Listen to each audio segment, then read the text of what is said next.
no. They have to space them. One just got married. I just thought I would throw that out, too.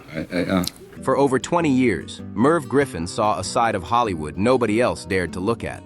From 1962 to 1986, he interviewed thousands of stars, the real legends who ruled movies, TV, and music.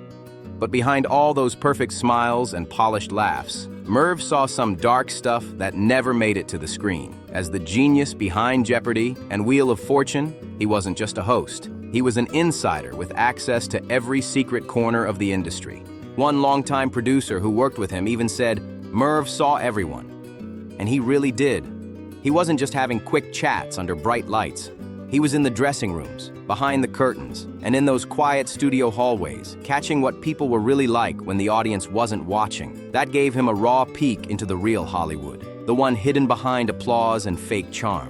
People who worked with Merv across his 24-year run started to notice something disturbing. According to old production notes, interviews, and first-hand accounts, there was a pattern that couldn't be ignored anymore. Some stars weren't just making one bad comment here or there. They built their whole image on keeping people out. This wasn't about different times or outdated jokes. It was about deep-rooted discrimination shaping Hollywood from the inside out. Some of the biggest names in entertainment straight up demanded all-white crews. Others used their fame to quietly block black actors from getting roles, keeping old-school segregation alive way past its time. These weren't harmless quirks or personal preferences. These were intentional moves that stopped generations of talented artists from ever getting their shot. And here's where it really gets shocking. Many of America's most beloved stars were part of this ugly truth. There was one famous holiday singer whose jolly Christmas image covered up years of pushback against racial integration. Then there was a comedy legend whose massive success actually helped future producers learn how to build discrimination right into the business side of Hollywood. And those systems stayed long after he was gone. And at number 8 on Merv's secret list, the Rat Pack's own leader, the guy tied up with mob connections who didn't bother hiding his racist opinions. His fame made him untouchable, and he knew it. Merv saw it up close, and it shocked him to the core. Over those 2 decades, Merv gained what no other host ever could: time. He watched the same stars come back year after year as America changed all around them. Some grew and adapted with the world, but others refused to budge, stuck in their old ways, acting like nothing had changed. What Merv saw during those years completely transformed how he looked at the business he once loved. But one name stood out above all the rest, the one Merv secretly ranked number 1 on his personal list of the most discriminatory stars, the Hollywood icon herself, Bette Davis. When Bette Davis appeared on the Merv Griffin Show, audiences saw nothing but pure stardom. The sharp-tongued queen of All About Eve and Whatever Happened to Baby Jane, the woman known for her piercing eyes and no-nonsense attitude. She was respected for demanding perfection, but those who worked behind the scenes told a much different story. Her behavior shocked even her biggest fans. To the world, Bette Davis was strength, class, and pure Hollywood magic. But off-camera, she was upholding the same discriminatory system the industry pretended was gone. And this was only the start of what Merv Griffin's team uncovered about the dark side of showbiz royalty. When the cameras stopped rolling, Bette wasn't just confident, she was controlling. She didn't suggest anything, she ordered it. She'd tell the production team she needed people who understood her, but everyone behind the scenes knew what that really meant. Records from the Merv Griffin Show revealed she flat out refused to work with black makeup artists or hairstylists, demanding white professionals only, claiming they were the ones who knew what worked for her. And this wasn't a one-time thing. She pulled it every single time she appeared, even when those black artists had more talent, more skill, and better resumes than anyone else in the room. Crew members noticed how her entire vibe shifted depending on who was around. With white staff, she was sharp, witty, and demanding in a way that came off professional. But the second a black crew member stepped in, her tone flipped, cold, distant, and dismissive. She'd mutter about Hollywood standards slipping, especially when the sets were diverse.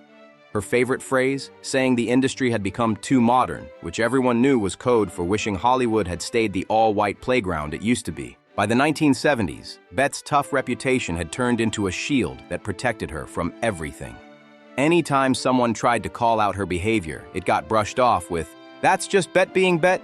She could cross lines, and everyone still treated her like she was untouchable.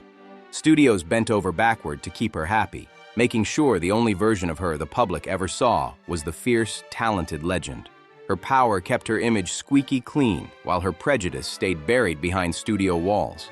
But while Bette hid her biases under the cover of professional standards, the woman sitting at number 2 on Merv's private list didn't even try to hide hers anymore. Her bitterness had hardened with age, turning her into the very image of old Hollywood's ugliest side.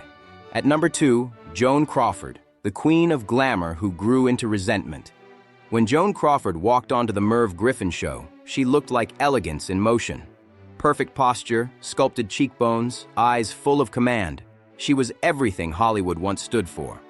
Her story of climbing from a struggling dancer to a movie icon inspired millions. But behind all that sparkle, there was something much darker brewing. By the late 60s and early 70s, things had changed, and Joan wasn't handling it well. She couldn't stand how television crews were becoming more diverse, and she made sure everyone knew it.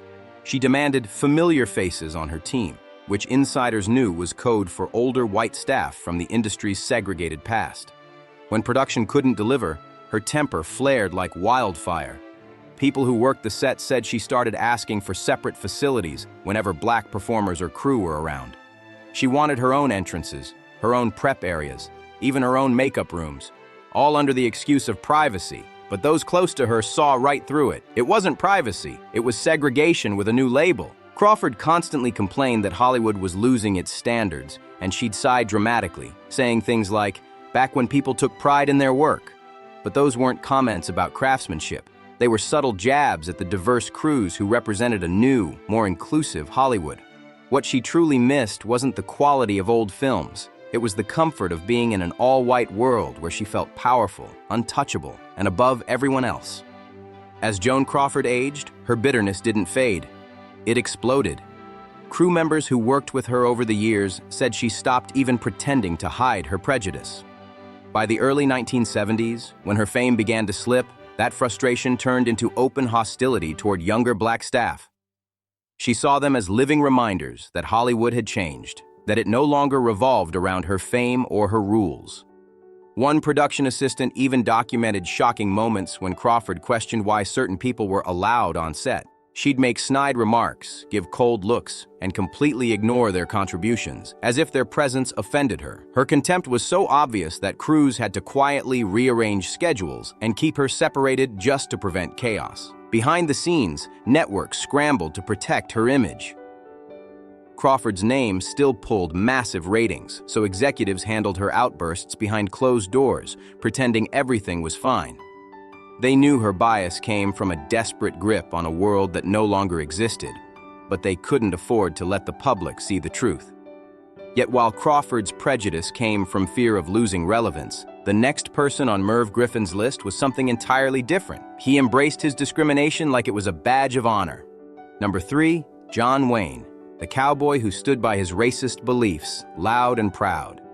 When John Wayne walked onto the Merv Griffin show, the audience saw a walking symbol of America. The strong, straight-talking cowboy from nearly 200 films, the man who built his legend on toughness and traditional values.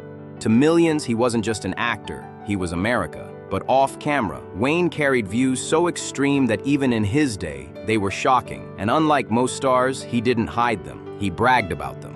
In 1971, Wayne gave a now infamous interview with Playboy magazine that rocked Hollywood to its core. In it, he didn't use coded language or half measures. He laid it all out, saying outright that he believed in the superiority of white people. He even went as far as defending atrocities against Native Americans, claiming white settlers had a natural right to take their land. Those were his exact words, printed in black and white for the whole country to see. And when people called him out, he never apologized, not once. When the backlash hit, Wayne doubled down instead of backing away. People who worked with him on talk shows in the 70s said he kept repeating the same beliefs in private, acting like he was just being honest about America. He truly thought his views were patriotic, not hateful. He'd say things like he was telling it like it is, completely blind to the harm behind his words. Crew members from his later projects remembered that even after the Playboy scandal, his behavior didn't change one bit. He still pushed for mostly white crews and made it clear who he preferred to have around. And because his name meant box office gold, no one dared to challenge him. Producers and directors stayed silent, terrified of losing access to one of Hollywood's biggest stars. When John Wayne passed away in 1979, the headlines told only half the story. News outlets praised his patriotism, his legendary film career, and his influence on American cinema. But when it came to his racist remarks, they barely whispered a word. The industry that built him up as a symbol of American heroism refused to face what he truly represented. It was living proof that in Hollywood, power could shield prejudice, even when it was hiding in plain sight. But Merv Griffin's secret list took a shocking turn after that, because the next name wasn't a gruff cowboy or an aging Hollywood diva. It was someone America believed could never do wrong. Someone wrapped in smiles, sunshine, and innocence.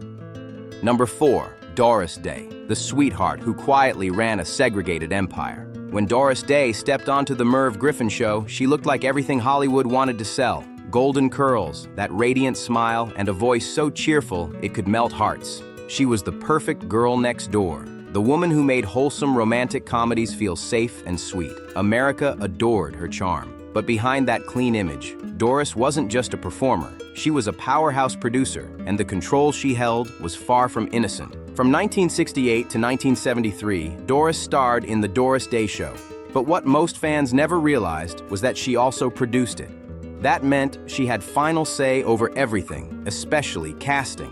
According to internal network reports from the time, her show stood out for a shocking reason. It was one of the least diverse programs on television. Think about it. The show took place in San Francisco, one of the most diverse cities in America, yet almost every face on screen was white. Why? Because Doris had contractual approval over casting and used it to keep her world looking exactly how she wanted. Clean, traditional, and very white. For 5 years straight, she created a version of America that erased its diversity, all while smiling like she represented unity and joy. Behind that wholesome image was something intentional, a pattern that wasn't about oversight but control.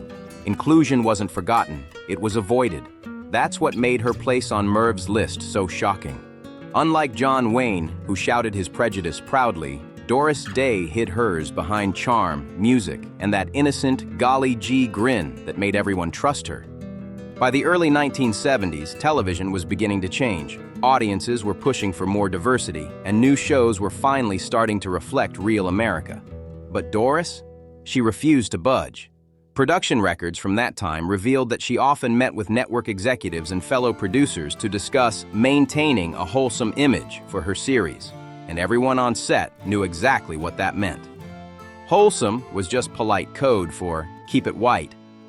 Executives tried to push back, suggesting more inclusive casting to match the modern world, but Doris wouldn't give in.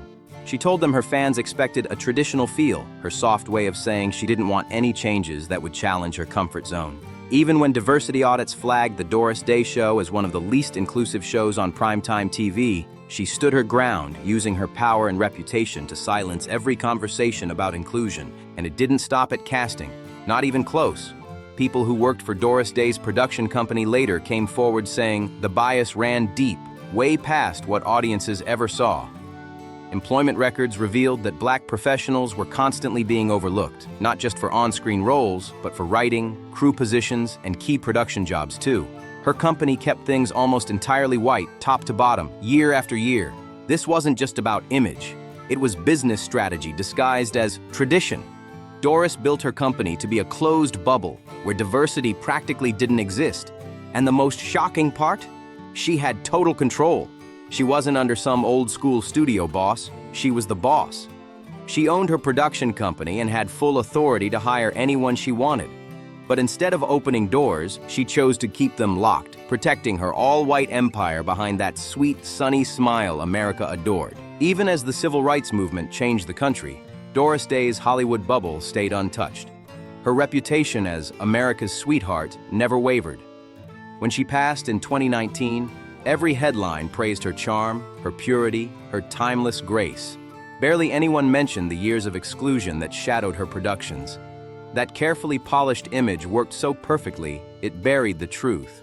Her warmth and kindness on screen had quietly protected decades of discrimination. But just when you think Merv Griffin's discoveries couldn't go any darker, his list took another chilling turn. Number 5 wasn't a loudmouthed actor or a demanding diva. It was the voice that defined Christmas itself.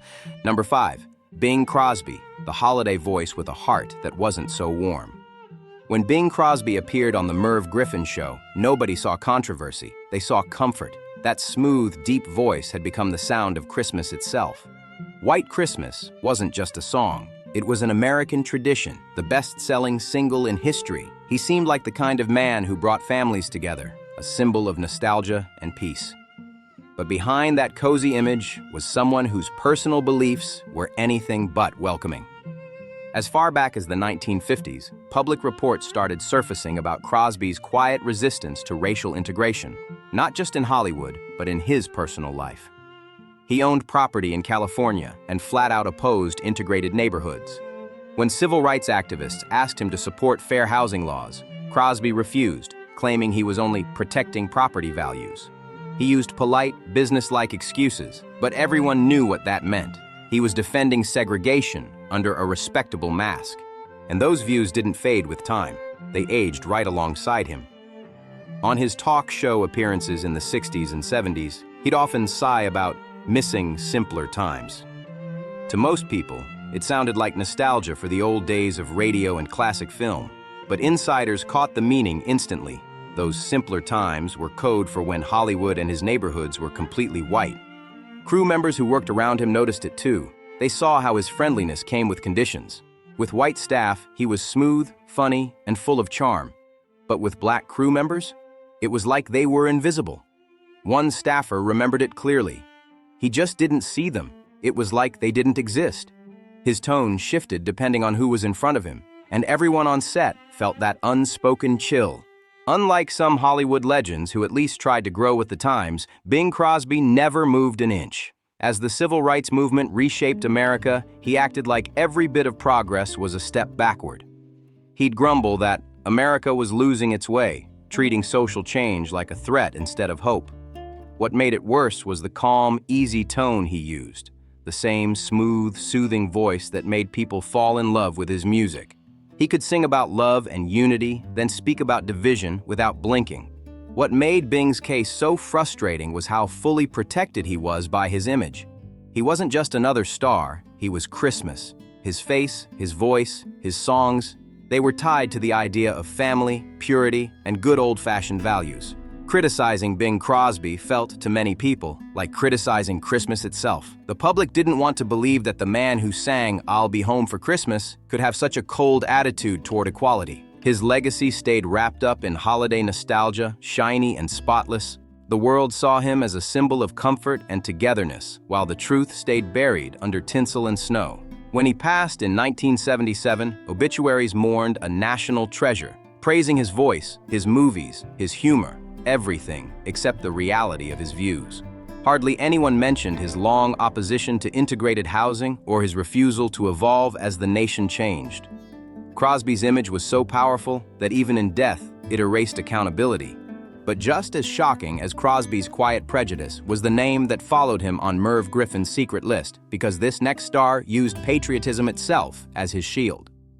Number 6, Bob Hope, America's comedian with attitudes that were anything but American. When Bob Hope appeared on the Merv Griffin show, he was treated like Hollywood royalty. He wasn't just a comedian, he was America's comedian, the man who'd entertained troops through wars from World War II to Vietnam. With his quick one-liners, his golf club in hand, and his trademark grin, Hope was seen as the embodiment of morale and national pride. To criticize him felt like an insult to the troops. But behind the laughter and flag-waving charm was a side that didn't match the all-American hero image at all. Production records and talk show notes from the 60s through the 80s revealed something that fans never saw. Bob Hope's comedy never grew with the world around him. While other entertainers began letting go of old racial jokes and offensive bits, Hope clung to them like part of his act's identity. He didn't adapt, he didn't reflect, he just kept going, confident that his legend made him untouchable. But the problem went far deeper than stale jokes. Staff members who worked alongside him on USO tours shared that his real-life behavior told the same story. Multiple accounts described how differently Hope treated people depending on race. With white staff and performers, he was warm, chatty, and personable. But when it came to black crew members or entertainers, he kept his distance, polite enough in public, but cold and dismissive behind the scenes. The contrast was impossible to miss, and over multiple tours, it turned into a clear pattern. Even back in the studio, his attitude didn't change. Crew members from his variety shows in the 60s and 70s said Hope resisted any effort to diversify his casts. When producers suggested adding more Black or Latino performers, his team always pushed back, saying they wanted to keep things traditional. Everyone in the room knew what that really meant. Traditional was just another way of saying white. And when Hope did share the stage with Black entertainers, it showed. His banter suddenly went stiff, the chemistry gone. The friendly ease he had with white co-stars vanished into awkwardness, like he couldn't bring himself to fully engage. Viewers at home saw it as just old-fashioned humor, but those on set knew the truth. This wasn't a man out of touch. It was a man choosing not to change. What made Bob Hope's case even more frustrating was the unbeatable armor of patriotism that shielded him from criticism. Anytime someone tried to hold him accountable, the same line shut it all down. "He's done so much for the troops." That one phrase became his ultimate defense. His decades of USO tours turned him into a national hero, and no one dared question a man who'd entertained soldiers on battlefields around the world. Hope had built the perfect wall of protection. To criticize him was to look unpatriotic. While other stars got slammed for clinging to outdated jokes or showing bias behind the scenes, Hope skated by untouched. His red, white, and blue image made him bulletproof. No late-night host, no journalist, no network wanted to risk being the one to attack a hero. When he finally passed away, at the age of 100 in 2003, the tributes came flooding in, all glowing, all predictable. They praised his laughter, his service, his tours for the troops, the uncomfortable truths, the bias, the exclusion, the tone-deaf material that never changed, got swept under the rug like they never happened.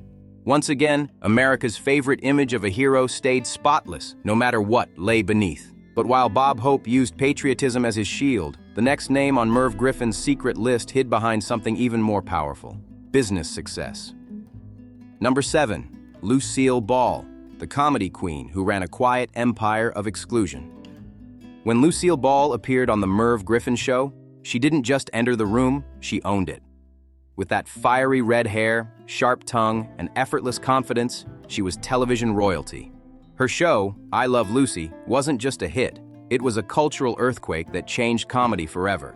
And off-screen, she was a trailblazer, one of the first female studio heads in Hollywood history. To the public, she represented empowerment, a symbol of how women could rise to the very top of an industry ruled by men. But behind that iconic image of progress was a quieter truth. Lucille Ball's empire carried its own history of exclusion. During the 1950s, I Love Lucy became one of the most beloved shows of all time. It was set in bustling New York City, one of the most diverse places in America. Yet not a single major black character ever appeared on the series. And this wasn't by accident. Lucille wasn't just the star, she had serious power behind the scenes. She held contractual approval over casting and guest appearances, giving her the final say on who made it onto the screen. According to production notes and insider accounts, she used that authority to keep her show and her image overwhelmingly white. Every casting choice, every episode reflected her direct influence. This wasn't a simple oversight, it was a pattern, shaped by her control and business instincts. To the audience I Love, Lucy was all laughs and family fun. But behind those laughs was a carefully built system that kept old Hollywood's barriers standing strong. Lucille Ball wasn't just breaking glass ceilings for women, she was also helping preserve racial ones for everyone else. Her empire, built on charm and comedy, became another reminder that power in Hollywood often meant deciding who got seen and who stayed invisible. And Lucille didn't hide her control, she owned it. By the 1970s, she wasn't just a comedy legend, she was the queen maker of television, mentoring a whole new generation of producers. Young creators hung on every word she said, hoping to learn from the woman who had mastered the business. But what many didn't realize was that her lessons went far beyond jokes and timing. She was quietly teaching the next wave how to keep things safe, familiar, and marketable. Producers from that era later recalled how Lucille constantly pushed ideas about traditional casting and broad appeal. On paper, it sounded harmless, just business talk. But those who sat in those rooms knew exactly what she meant. Traditional meant white. Broad appeal meant avoid diversity. She was passing down an unspoken rule book. The the same one she had followed, teaching that inclusion was a risk and sameness was smart business. Lucille Ball's legacy still shines as one of the greatest in comedy, but the truth behind her success tells a harder story. Her rise broke barriers for women, yes, but it also reinforced the walls that kept others out. The woman who made America laugh for decades was also shaping Hollywood's future in her image. Bright, funny, powerful, and unmistakably controlled. Records from Desilu Productions, Lucille Ball's powerhouse company, told the story loud and clear. Throughout the 1960s, her studio's shows consistently ranked among the least diverse on television, even as other production houses slowly started opening doors. Network diversity reports from the time later confirmed what insiders already knew. Desilu followed one strict formula: white leads, white supporting casts, and barely any representation behind the scenes. It was a world carefully crafted to look safe for the audience she wanted.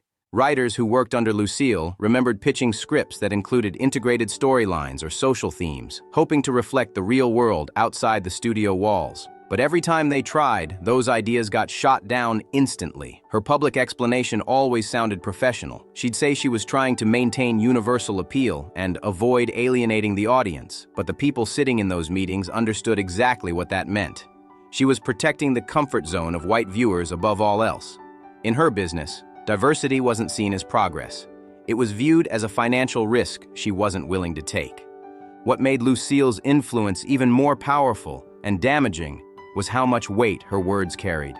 When Lucille Ball spoke, the whole industry listened. She wasn't just running her own shows, she was shaping television itself. Dozens of up-and-coming producers saw her as the blueprint for success, copying her formula of clean humor, strict control, and broad appeal. What they didn't realize was that they were also inheriting her same quiet system of exclusion. Her empire proved one thing: you could still make millions and keep your image spotless without ever letting diversity in the door. And Hollywood learned that lesson well. Even after her death in 1989, the world celebrated her as a genius. The unstoppable comedy queen who broke barriers for women and built a media empire from scratch. The obituaries called her a pioneer, a visionary, a legend. But almost none mentioned how that same power she used to open doors for herself kept others locked out. Her laughter, her charm, and her business instincts became her lasting legacy, while the exclusion she helped normalize stayed hidden behind the applause. And then came number 8 on Merv Griffin's list, the man who could charm a crowd, control a city, and silence any rumor with one smile. Number 8, Frank Sinatra, the Rat Pack king with a power shield. When Frank Sinatra appeared on the Merv Griffin show, the whole room changed. He didn't just walk onto the stage, he owned it. With that slick voice, confident stride, and unmistakable swagger, Sinatra was the definition of cool. He wasn't just a singer, he was the entertainer of an era. The man behind My Way, the fearless leader of the Rat Pack, the one who mixed music, money, and power like no one else ever could. His reach went far beyond Hollywood, into politics, nightlife, and even some circles that most people whispered about but never dared to mention. And that kind of influence came with something dangerous: untouchability. People who worked on variety shows and talk programs between the 60s and 80s told the same story again and again. Sinatra's charm had limits, and they depended on who you were. With white staff and crew, he was magnetic, cracking jokes, tipping generously, giving that classic Sinatra grin everyone adored. But when it came to black crew members, that warmth could disappear in an instant. Behind the stage lights, that legendary charm often turned cold. Crew members recalled how conversations would stop when a black staffer approached, or how Sinatra's tone would shift to distant politeness, the kind that told everyone in the room exactly where they stood. He didn't need to say much. His silence said it all. And because of his fame, his friends in high places, and his deep connections across Hollywood and beyond, nobody dared to call him out. Sinatra's power protected him from the consequences that crushed others. People who worked closely with Frank Sinatra painted a picture far from the cool, polished image the public adored. Behind the charm, they said he could be cold, dismissive, and downright condescending, especially toward black workers. Crew members recalled how he treated them like they were replaceable, not respected professionals. Production coordinators even revealed that his backstage requests often included instructions for familiar or experienced staff, a coded message everyone understood. It meant one thing: keep the team white. And because of who Sinatra was, those silent preferences were always obeyed. No one dared tell him no. What made it worse was how his attitude hardened over the years. People who worked with him early in his career said that, while he wasn't perfect, he at least tried to stay professional. But by the 1970s and 1980s, when he'd reached legendary status and not a single soul questioned him, Sinatra stopped hiding it. He became sharper, colder, and far more open about his bias, even in public. It was like fame had erased whatever filter he once had. Multiple insiders from stage crews and TV networks described moments that left everyone in the room frozen. They said Sinatra would drop racial slurs when frustrated or when something didn't go his way. Casual, unbothered, like it meant nothing. And the scariest part, nobody confronted him. Not the producers, not the hosts, not the executives sitting just off stage. His influence was too big. Everyone knew he could make or break a career with a single phone call. Sinatra's confidence in that power turned into armor, a shield of fame and fear that kept him untouchable. Crew members who worked across multiple shows during those decades said the same thing. Frank Sinatra truly believed he was beyond consequences, and the industry proved him right time and time again. The dismissive tone, the coded hiring requests, the cutting remarks, it was all documented, whispered about, and quietly accepted. Even when his behavior crossed lines that would have ended other stars' careers, nothing ever stuck to him. Sinatra's image was too valuable, his circle of power too strong. His name opened every door, from Hollywood studios to political fundraisers, and that gave him a kind of permanent immunity. No one dared challenge him because questioning Sinatra meant questioning an entire era of American entertainment. He had friends in high places, deep connections in politics, and a fan base that treated him like royalty. He lived surrounded by luxury, loyalty, and legacy, and he knew it.